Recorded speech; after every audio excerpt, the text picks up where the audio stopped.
El devocional de esta mañana lo encontramos en el capítulo 1 de Oseas, siguiendo el devocional anterior, versículos del 5 al 11.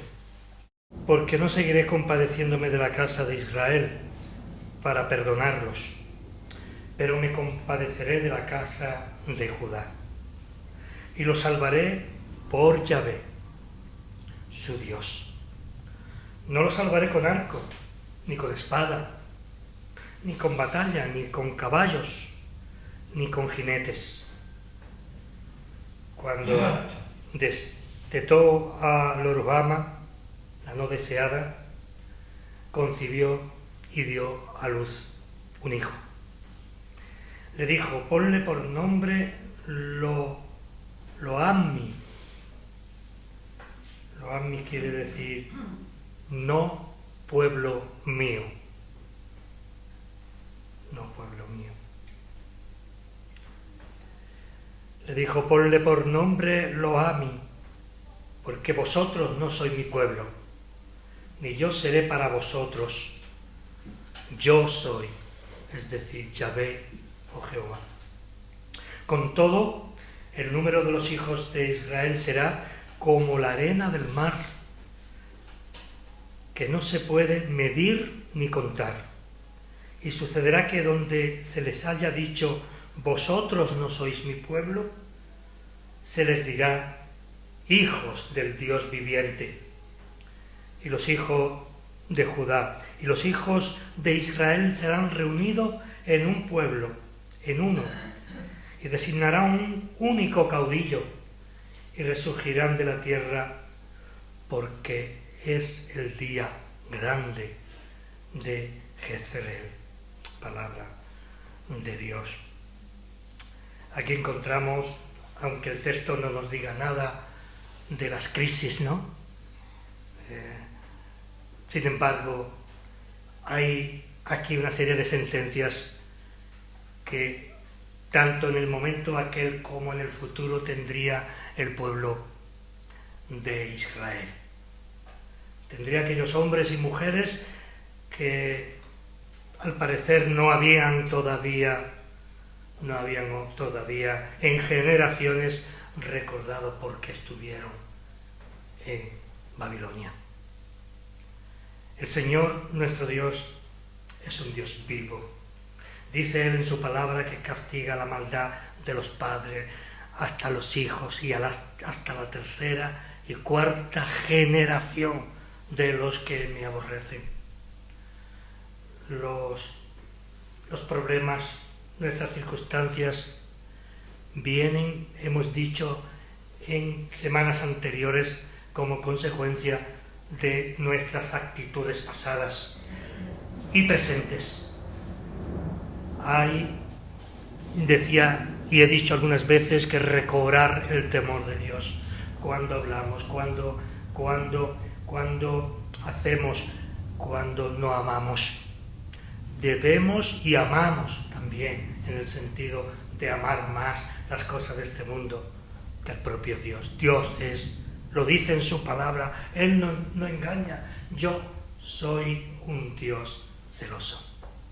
Un Dios que no puede compartir nuestra adoración con otras cosas. Él es único y debemos y tenemos, al contrario de lo que hicieron los judíos, los israelitas, lo que hicieron a través de toda su historia, incluso hasta la venida del Mesías, hasta nuestros días. Por lo tanto, aquí en estos versículos que hemos leído hay tema para ver que Dios tenía dificultades para tener una relación con su pueblo, porque Dios no puede estar donde está el mal ni donde está el pecado. Por lo tanto, aún así su gracia que no tiene límites, muchas veces nos viene a decir que no hará memoria de nuestros actos, de nuestros pensamientos y de nuestros pecados. No quiere decir que él olvida estas cosas, sino que él estaba pensando en Jesucristo, su único Hijo, que iba a vindicar, que iba a apartar a un pueblo para él. Por eso en estas palabras duras del Señor hay también una tensión, hay también una tensión, unas dificultades que nosotros tenemos continuamente que superar. Que superar no ya para tener una relación con Dios, que sí, primeramente sí, sino para tener una relación estable con Dios y también con aquellas personas que tenemos más cerca, incluso las que están más lejos. Por lo tanto, tenemos dificultades. El pueblo de Israel aquí, en estos versículos, ellos van a tener muchas dificultades, que será de lloro, de sangre, a pesar de esa nueva oportunidad que el Señor le da a su pueblo para volver a Jerusalén, para reconstruir el templo. Y aún así, el Señor aquí les está advirtiendo. Y dice algo importante, algo que yo creo que marca una nueva época en la historia de Israel, que Judá e Israel se fundirán en un solo pueblo. No más divisiones, no más divorcio entre el pueblo de Dios, ¿verdad? Y hay aquí tensión también para la iglesia de hoy en día. Las divisiones no son tanto por los nombres o las denominaciones históricas o las modernas, no. Las divisiones vienen porque se está olvidando la palabra de Dios, porque se está la iglesia alejando de Dios, porque están escogiendo las cosas del mundo, llevándola al culto que solo y exclusivamente debe ser dado al Señor, y están mezclando las cosas, y muchas veces la alabanza es a uno mismo. Donde la predicación ha quedado relegada, ahí hay desunión. Aquellos que se han separado de la verdad, de la única verdad. No se trata de cánticos o de himnos, no, ni de que levantes las manos o que te la metas en los bolsillos. No, eso no es cierto. Las formas son importantes porque todo hay que hacerlo con honestidad y con decencia, como dice el Señor, y para la gloria de Dios. El Señor no necesita jolgorio, necesita un corazón contrito y humillado. Cuando nosotros cantamos, lo debemos hacer con ese sentido, con ese espíritu. No pensar, como algunos dicen, es muy aburrido esto, porque estamos ofendiendo al Señor, porque estamos olvidando que hombres y mujeres a través de la historia, a través de siglos han adorado al Señor y han llorado al Señor y se han preparado los corazones para escuchar la palabra de Dios a través de los ministros, como consecuencia de que su corazón, no solamente su voz ha estado en los cánticos o en los himnos, sino que estaban en su corazón haciendo propio el poema que cantaban. Eso es lo que le sucedía a Israel, lo que le sucedió a Israel, y después también, y a Judá, no después, sino también a Judá, lo que le sucedió al pueblo de Dios. Él escogió un pueblo rebelde. Lo hemos visto a través de toda su historia. Cuánta amargura, cuánta desolación, hasta hace poco tiempo que le regalaron una tierra que ya no les pertenecía. Cuántos siglos. ¿Cuántas muertes no ha tenido este pueblo a través de toda su historia? Ha sido masacrada, han sido masacrados, han sido expulsados. Nosotros tenemos esa historia, ese capítulo tan negro que nos hundió hasta el día de hoy en ser un país con dificultades para progresar. Pueblos que han podido tener muchas dificultades, pero el pueblo de Israel ha sido un pueblo perseguido. Hasta el día, la cumbre, sabemos todo y no me gusta hablar de ello, cuando Alemania eligió a aquel hombre loco, asesino, Hitler. Claro, el pueblo alemán no es el culpable es el culpable, o los culpables son los que fueron, ¿verdad? El pueblo alemán es un pueblo maravilloso y sensible. Pero todos tienen algo, toda Europa tiene manchadas las manos de sangre, nosotros también. Todos los pueblos de Europa, al menos los occidentales, y de una manera muy especial en contra del pueblo judío. Pero Dios unió a Israel y a Judá. Y en esas dificultades nosotros tenemos que aprender también. La vida de un pueblo es grande porque el pueblo no muere en 80, 90 años, en 70, no. El pueblo continúa de generación en generación hasta la venida del Señor. Pero nosotros sí. Y nosotros tenemos que pasar, al igual que el pueblo de Israel, esas penalidades para llegar a la santificación final en el día de nuestro último suspiro aquí en la tierra. No debemos olvidar esta historia. Por eso, si hay un pueblo en la tierra que haya sufrido, vuelvo a insistir en ello, es importante para comprender lo que sigue. Ese es el pueblo de Israel.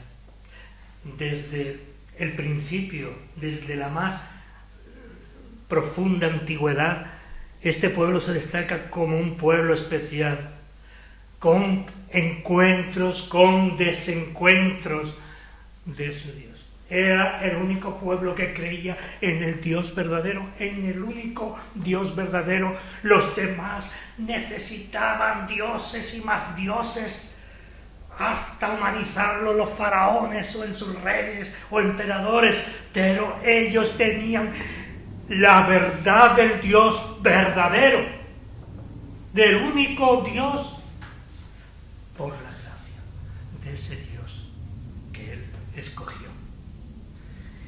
Ningún otro pueblo, pues, tiene las características de los hebreos como hijos de Abraham.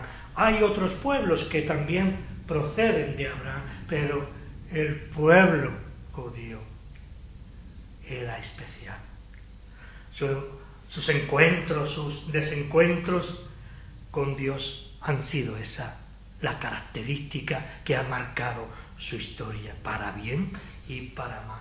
La fe, su fe en un Dios conocido que ellos conocían, no por figuras, sino porque se le manifestaba en sus ceremonias, en sus ritos, se les manifestaba en sus propios corazones, en la unidad mantenida durante siglos y rota otras veces. El Señor los volvía a reunir. Eso es lo que nos hace a nosotros ahora como el pueblo de Dios. Eso es lo que nos hace a nosotros como familia de Dios, ¿verdad? La fe en un Dios conocido y personal y totalmente identificado ese Dios con la vida de ellos. Por eso ellos sabían que eran el verdadero Dios. No era un Dios al que había que rogar y al que había que adorar o postrarse, no. Eran dioses mudos, pero Dios hablaba Mejor dicho, hablaba con dulzura, con amor, y hablaba también con ira, con esa ira santa de Dios.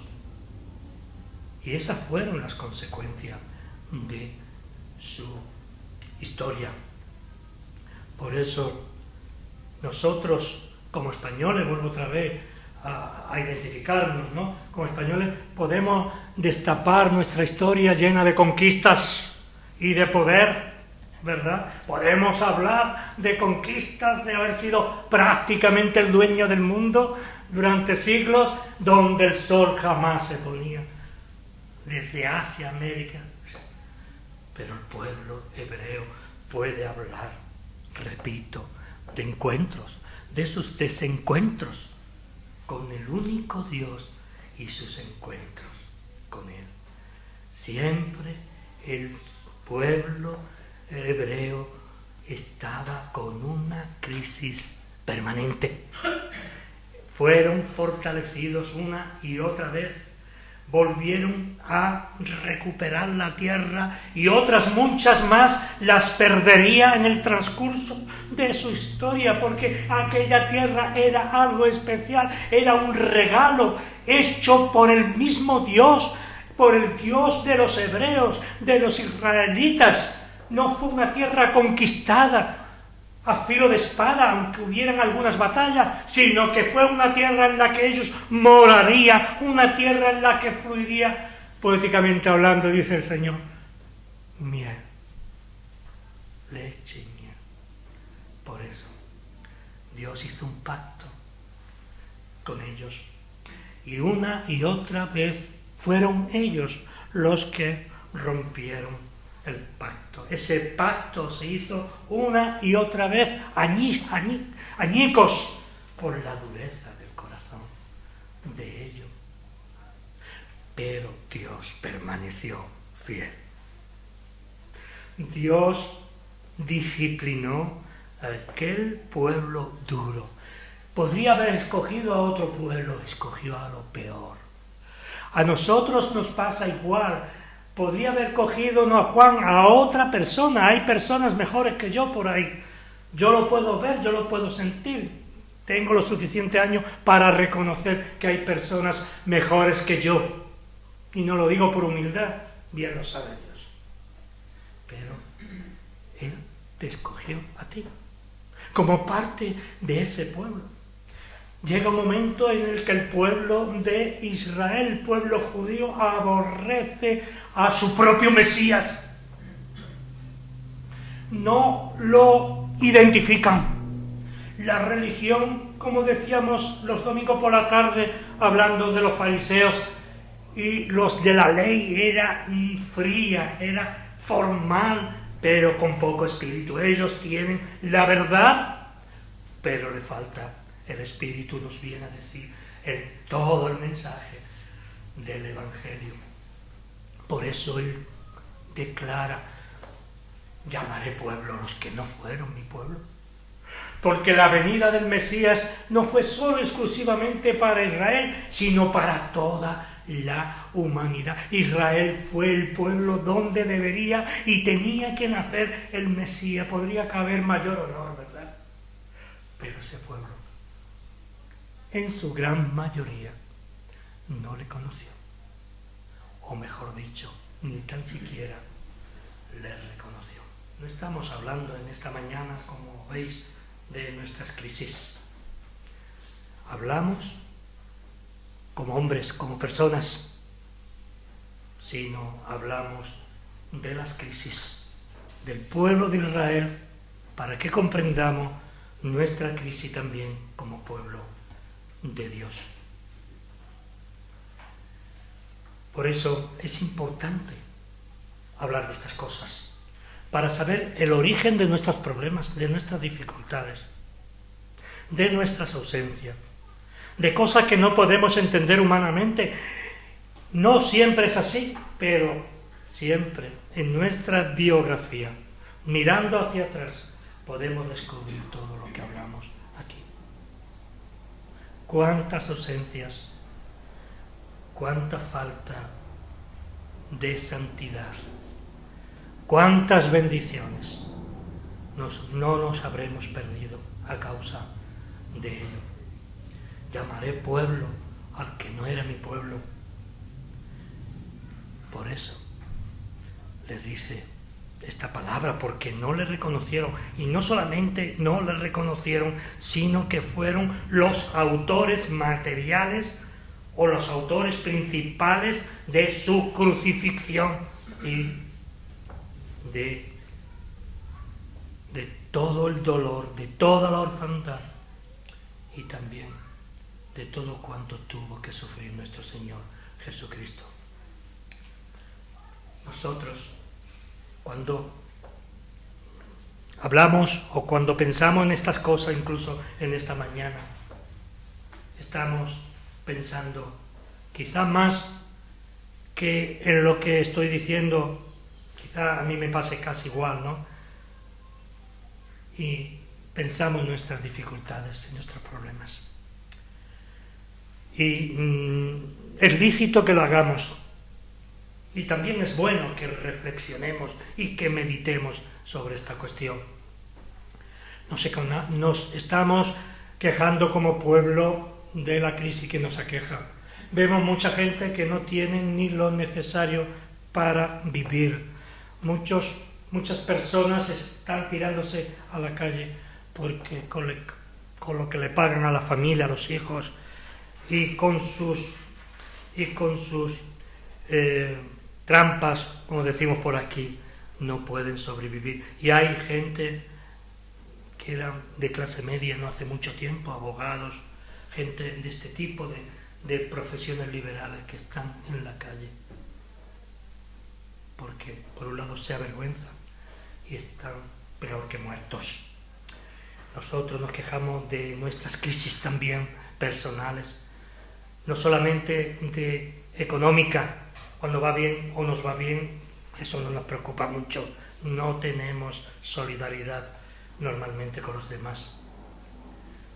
Pero en estos textos hemos leído que Dios no deja para siempre a los suyos, que son momentos puntuales.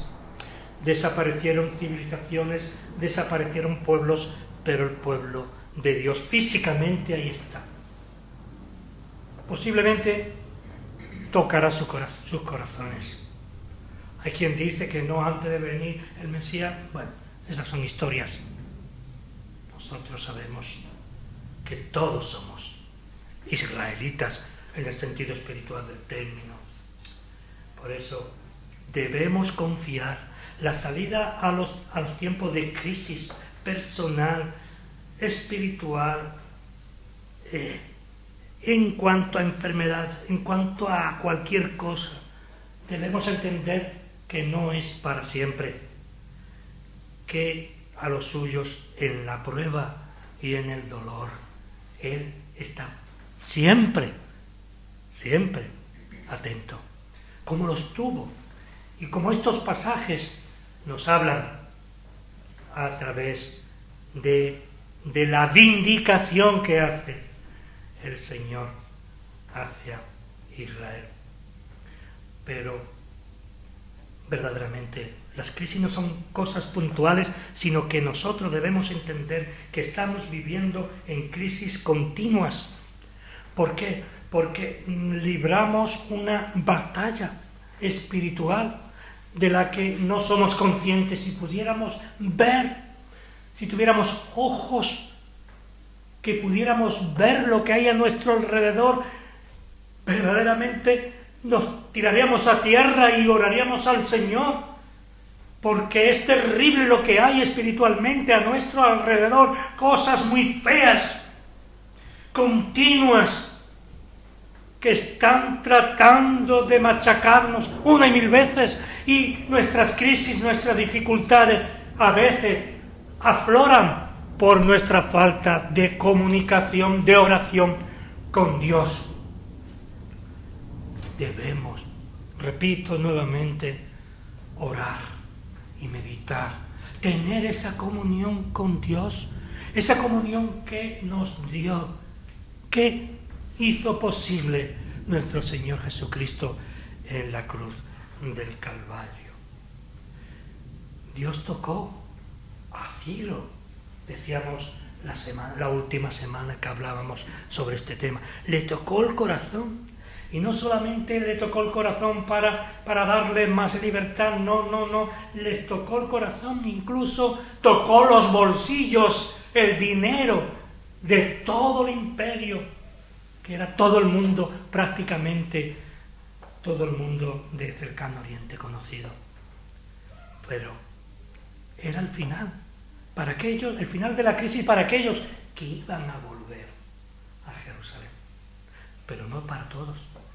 Muchos decidieron continuar en Babilonia. ¿Por qué? Porque se vivía muy bien. Me decía Marián, y lleva razón, que era el pueblo más avanzado en todos los órdenes. Ellos tenían libertad. No eran esclavos. Simplemente había sido exilado de su tierra a Babilonia. Muchos decidieron continuar allí porque se encontraban felices y cómodos. Por eso, esta historia tiene un paralelismo con nuestra historia, con nuestra biografía, hermano y hermana. Pero también tiene un paralelismo con nuestra iglesia, con la iglesia de Chorriana, con la iglesia del Señor en cualquier parte de la tierra. Hay un paralelismo. Estamos ahora en una época en la que no hay bendiciones. Ninguna bendición aparente. Pueden haber bendiciones en cuanto a, me refiero a esas bendiciones, en cuanto siempre hay bendiciones, cada día tenemos una bendición, cada día que sale el sol la tenemos. Me estoy refiriendo a bendiciones en el sentido de cambio, de que la iglesia no esté en los bancos vacíos, ¿verdad? Pero es curioso que en Europa no hay ese tipo de bendición. Las iglesias se están cerrando, las misiones tienen muchas dificultades. Es terrible en los países que antes fueron fuertes en la fe.